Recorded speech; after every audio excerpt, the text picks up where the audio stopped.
Hello, fabulous friends and fans. Welcome to this video on the North Node in an astrology chart. I am your astrologer, Nadiya Shah, and this video focuses on North Node in the 12th house or in the sign of Pisces in an astrology chart. And the idea for these videos came from friends and fans just like yourself through Facebook, Twitter, Google+, my website, nadiyashah.com. And I appreciate your interactions and your positive energy so much. Thank you so much for this moment with you. So North Node in the 12th house is going to ask you, ultimately in the highest understanding, is going to ask you to deal with time alone, time in isolation, and it's going to ask you to really sit still. The 12th house has to do with, on the one hand, it has to do with meditation. It has to do with connecting to source. And it has to do with also those types of isolating sort of organizations that we think of. So like hospitals or prisons and places like that, where people have to be. They have to stay there. They may not always have a choice, but they go there. And as a result of being in those places, they inspire other people to have to develop compassion. So when you've got your North Node in the 12th house, you may have to interact with different types of situations that ask you to go into these different types of institutions. And I'm also thinking about this idea of monasteries. I'm thinking about the idea of taking meditation classes as well. All of that is covered by the 12th house. Mainly, life is asking you to look at what is really happening behind closed doors. That's part of the learning with the 12th house with the North Node in the 12th house. And when you have your North Node in the 12th house, it means that your South Node is in the 6th house. The 6th house has to do with what you do as you go about your day. It's about actually being in your body, being present in your body, going about your day, doing things that you need to as far as going to work, being in your work environment, going to the gym, taking care of your physical body. All of that is covered by the 6th house. When you've got your South Node in the 6th house, it's about not getting lost in those areas of life, not having work for work's sake, but actually moving towards a sense of purpose, moving towards a sense of meaning that is plugged into spirit. And this idea of being plugged in becomes emphasized with a North Node in the sign of Pisces. Now, Pisces is the energy of communion, and it's also an energy of compassion and forgiveness. It's about being submerged and a part of everyone and everything.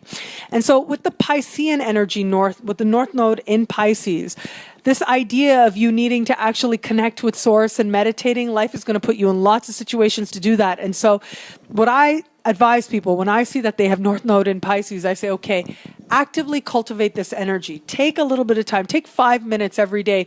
The South Node is very alluring because it's the most immediate past life that you're sort of moving away from, but it's familiar. And so it's very easy to get wrapped up in the day and wrapped up in your mind as well.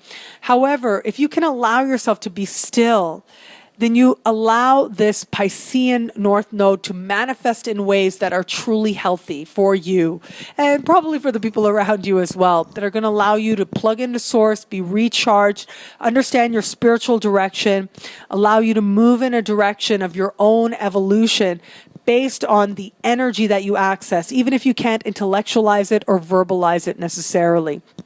And life is going to ask you to actually cultivate the quality of compassion as well. And you can do this consciously. If you don't approach this energy consciously, well, you can imagine you might find yourself attracting experiences. And this tends to happen in the earlier part of life before you sort of step into adulthood, where you attract experiences where you have to forgive people. You have to cultivate compassion because people are behaving in ways that make it difficult to be compassionate with them. And maybe you're even asked to, especially if you've got North Node in the 12th house, you may even be asked to, if you're not conscious about this energy, you may have to spend a little bit of time, partying a little bit too hard in order to understand that ultimately that energy, when people, especially in early life, I found that energy of addiction, whereas the 8th house represents compulsion, if you will, and obsession even, the 12th house has to do with addiction. And addiction, as it's been articulated by Scott M. Peck. So Scott M. Peck wrote this really famous book called The Road Less Traveled. It was a huge bestseller many years ago. And he wrote a follow-up book called Further Along the Road Less Traveled. And in this book, there's a chapter on addiction as a sacred disease. And he talks about how ultimately addiction is about a desire to return to the womb, because it's in the womb that we experience bliss.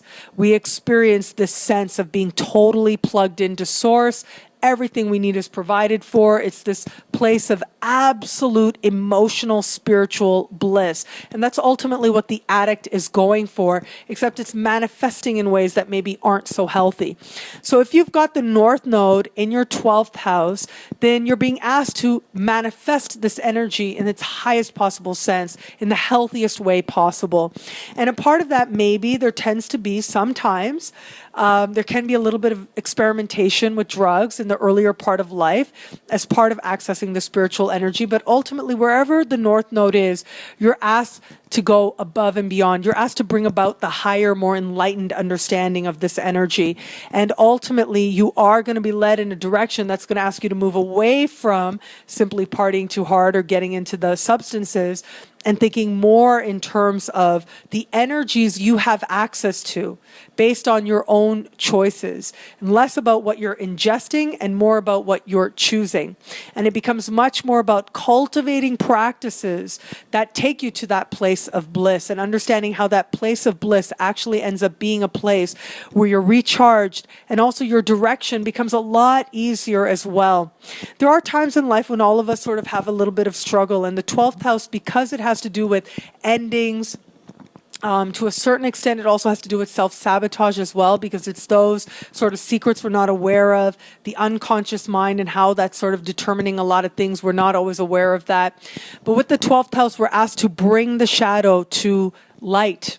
I'm reminded of Carl Jung, who said that enlightenment isn't found by playing with figures in light, but it's found by turning around and facing the dark.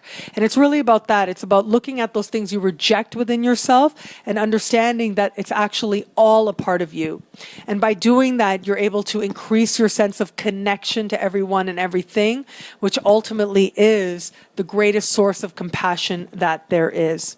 Well, thank you so much for watching. If you have an idea of a video you'd like to see, please do reach out, communicate, let me know. I appreciate it so much, and I'm truly grateful for this moment with you. Until we connect again, take care. Thank you for watching. It'll be a great month. Be fabulous and enjoy.